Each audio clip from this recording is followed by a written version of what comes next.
Question काफी important है। अगर आपके कंसेप्ट बहुत अच्छे से क्लियर होंगे तभी जाकर के इस क्वेश्चन को आप अटेंड कर सकते हो। क्वेश्चन क्या कर रहा है उसको हम लोग एक बार रीड करके देख लेते हैं ये क्या कर रहा है। ठीक है, the question are says that is the PB rod are dipped in PbNO3। यहाँ पे पीबी रॉड ले रखे हैं जो कि PB lead nitrate aqua solution में इसको डिप कर रहे हैं। पैरेलली एक और इलेक्ट्रोड ले रहा है जो कि एल्युमिनियम रॉड है which was dipped in AlCl3 aqua solution. Then write down net cell reaction, cell representation and आपको कौन सा इलेक्ट्रोड पॉजिटिव होगा, कौन सा इलेक्ट्रोड नेगेटिव पोलैरिटी शो करेगा ये पूछ रहे हैं। इस क्वेश्चन को अटेंड करने से पहले बच्चों की बहुत ज्यादा हाईली कंफ्यूजन होता है कि अगर रैंडमली 2 इलेक्ट्रोड गिवन होगा तो उन दोनों इलेक्ट्रोड में से कौन एनोड होगा, कौन कैथोड होगा। ये बच्चे बहुत ज्यादा कंफ्यूज होते हैं, इसको डिसाइड ही नहीं कर पाते हैं। अगर कोई डिसाइड गलत करते हैं कि एनोड को कैथोड बोल दिए, कैथोड को एनोड होगा, तो सारा क्वेश्चन आपका गलत हो जाएगा, आंसर आप नहीं दे पाओगे प्रॉपर्ली। ठीक है, तो इसके लिए मैंने एक अलग से प्रॉपर वीडियो बना रखा है जिसका आपका लिंक डिस्क्रिप्शन में दे रखा है, वहां से आप उसको चेकआउट कर सकते हो। बट फिर भी मैं आपको इस शॉर्ट में बता दे रहा हूं कि इलेक्ट्रोकेमिकल सीरीज के अकॉर्डिंग, ठीक है, इलेक्ट्रोकेमिकल सीरीज के अकॉर्डिंग आपको याद होगा इलेक्ट्रोकेमिकल सीरीज के, ठीक है, उसमें से जो भी अपर मेटल होगा, रैंडमली अगर 2 मेटल होगा तो जो भी अपर मेटल होगा उसकी सीरीज के अकॉर्डिंग जो भी आपका अपर मेटल होगा, राइट, तो अपर मेटल हमेशा क्या बनाता है, एनोड बनाता है। ये पॉइंट आपको ध्यान रखना है, एनोड ही बनाता है अपर मेटल।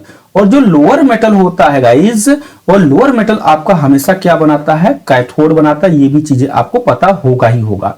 ठीक है, ये जो कुछ बेसिक चीजें हैं ये चीजें आपको पता होगा ही होगा। As you know anode oxidation होता है, कैथोड का रिडक्शन होता है, ये प्रोसेस आपको ऑलरेडी पता ही है। ठीक है, इस क्वेश्चन के अकॉर्डिंग, ठीक है, इस क्वेश्चन के अकॉर्डिंग आपका जो एल्युमिनियम होगा, एल्युमिनियम हमेशा टॉप पे होगा और लेड जो होगा वो लोअर मेटल है। ठीक है, तो definitely lead as a cathode behave करेगा और आपका एल्युमिनियम जो होगा एज अ एनोड करेगा। तो ध्यान से सुनना, जब नेट सेल रिएक्शन लिखोगे तो इसका मतलब एक आपका एनोडिक सेल रिएक्शन लिखना है, कैथोडिक सेल रिएक्शन लिखना है and then net cell reaction लिखोगे। नेट सेल रिएक्शन की हेल्प से now you can write the cell representation. ठीक है, पोलैरिटी तो आपको पता हो ही गया होगा, ये तो ऑलरेडी देख ही चुके हो। जिस जो एनोड होता है, एनोड की पोलैरिटी हमेशा क्या होता है, इलेक्ट्रोलाइटिक सेल में, सॉरी इलेक्ट्रोकेमिकल सेल में एनोड की पोलैरिटी हमेशा नेगेटिव होती है और इसकी पॉजिटिव होती है। यानी कि थर्ड वाले का आंसर आपको मिल गया है कि नेगेटिव पॉजिटिव पोलैरिटी कौन शो करेगा, तो पॉजिटिव पोलैरिटी जो होगा वो पीबी रॉड करेगा और नेगेटिव पोलैरिटी जो होगा वो एल्युमिनियम इलेक्ट्रोड शो करेगा, राइट। तो ये इसका आंसर यूं ही निकल गया। बात करते हैं net cell reaction and net cell representation की, या सेल रिप्रेजेंटेशन। देखो यहाँ पे एनोड अगर बात करते हैं एनोड पे सेल रिएक्शन क्या होगा, तो एनोड पर आपका क्या होता है, ऑक्सीडेशन, ये ऑलरेडी पता है ही है। ठीक है, एनोड पे ऑक्सीडेशन होगा और एक कैथोडिक सेल पर, आप कैथोडिक सेल पे आपको पता है कि यहाँ पे होता है क्या होता है, रिडक्शन होता है। क्या होता है, रिडक्शन होता है। तो एनोड पर ऑक्सीडेशन होगा। एनोड हमारे पास एल्युमिनियम है गाइस, एल्युमिनियम का ऑक्सीडेशन कराओगे तो यानी कि Al है, Al+3 में जाएगा और ये क्या करेगा, 3 इलेक्ट्रॉन लूज करेगा, राइट। पैरेलली पीबी रॉड है तो पीबी रॉड का होगा रिडक्शन, यानी कि Pb+2 जो कि एग्जिस्ट करता है, अब यहां से क्या करेगा, 2 इलेक्ट्रॉन को गेन करके ये किस में चले जाएगा, पीबी सॉलिड में कन्वर्ट होगा। अब ये समझ में आता नहीं है बच्चों की कैसे सर ने 3 इलेक्ट्रॉन लूज कर दिया, कैसे ये 2 इलेक्ट्रॉन को गेन करेगा, इस पे चार्ज कैसे डिसाइड करना है। अरे मेरे भाई कुछ भी नहीं करना है। देखो अगर ये होल थ्राइस है बेटा, यहाँ पे होल ट्वाइस होगा, तो देखो जब इसको आप डिसोसिएट करोगे तो ये क्या होगा, Pb+2 में होगा प्लस ट्वाइस NO3 माइनस में होगा। सिमिलरली AlCl3 को अगर आप आयोनाइज करोगे तो ये आयोनाइज होकर के Al+3 में जाएगा प्लस 3Cl माइनस। तो यहां से आप इलेक्ट्रोड पर आयन जो आता है वो चीजों को डिसाइड कर सकते हो। ठीक है, तो क्या अब हमारे पास सवाल आता है, क्या ये दोनों हाफ सेल रिएक्शन को ऐड कर सकते हो? नहीं कर सकते हो। दोनों हाफ सेल रिएक्शन को तभी ऐड कर पाओगे जब दोनों में नंबर ऑफ इलेक्ट्रॉन क्या होंगे, सेम होंगे।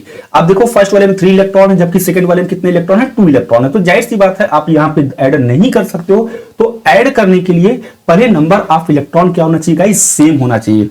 तो सेम करने के लिए, इक्वल करने के लिए हम क्या करेंगे, यहाँ पे मल्टीप्लाई करेंगे। पहले वाले इक्वेशन को मल्टीप्लाई करेंगे 2 से और सेकंड वाले को मल्टीप्लाई करेंगे 3 से। जैसे ही आप होगा 3 2 6 2 3 6 हो जाएगा, नंबर इलेक्ट्रॉन क्या होंगे, सेम हो गए, वो कैंसिल आउट हो जाएंगे। बाकी का नेट सेल रिएक्शन लिख लेंगे, नेट सेल रिएक्शन लिखेंगे जैसा गिवन होगा। ठीक है, तो यहाँ पे आपका एल्युमिनियम ट्वाइस एल्युमिनियम होगा, that is the twice aluminium. ठीक है, plus that is the thrice Pb+2 और गिब्स होगा that is the twice Al+3 and यहाँ पे आपका थ्राइस Pb होगा। ठीक है, ये आपने नेट सेल रिएक्शन लिख दिया है, साथ में इसकी आप फिजिकल स्टेट भी रिप्रेजेंट कर सकते हो, नहीं करोगे तो भी कोई दिक्कत वाली बात नहीं है। एज यू नो, जिस पे चार्ज नहीं होगा वो सॉलिड के फॉर्म होगा, जिस पे चार्ज होगा वो एक्वस मीडियम होगा, ये ऑलरेडी आपको पता है ही है। ठीक है, ये चीजें हो गई। तो ये आपने यहां पर लिख दिया गाइस, ये पूरा लिखा है दोनों हाफ सेल रिएक्शन की हेल्प से। नाउ आपने क्या लिखा है, that is the net cell reaction. तो गाइस आपने लिख दिया है, ये है आपका this is net cell reaction. Net cell reaction यानी कि आपका ये आंसर हो गया, पहला वाला आंसर हो गया। ठीक है, सेल रिप्रेजेंटेशन कैसे लिखना होगा ये भी मैंने आपको बता रखा है। सेल रिप्रेजेंटेशन लिखते कैसे हैं, बहुत ही सिंपल सा ट्रिक है। मैंने आपको बोल रखा था आप सिर्फ एबीसी को याद कर लेना, आप सिर्फ क्या रखना, ए बी सी याद रख लेना, आपका हो जाएगा। ए बी का मतलब क्या होता है, साल्ट ब्रिज होता है।